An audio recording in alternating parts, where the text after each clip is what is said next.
ऐसने सुंदर बेटी कन्या दान कैसे करब।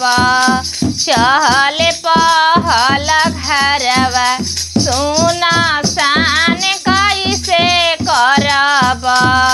चहल पहल घरवा सुना सान कैसे करब।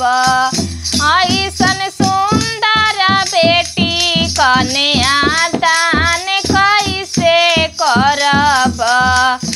चहल पहल घरवा सुना सान कैसे करब। कौन गलतिया कसूर कैनी पापा हमके नजरिया से दूर कैनी पापा। हमके नजरिया से दूर कैनी पापा। अब कैसे बेटी के ध्यान करब पापा। ऐसन सुंदर बेटी कन्या दान करब पापा। ऐसन सुंदर बेटी कन्या दान करब पापा।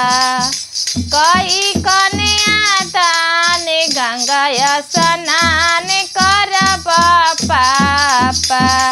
कई कन्या दान गंगा स्नान करब पापा।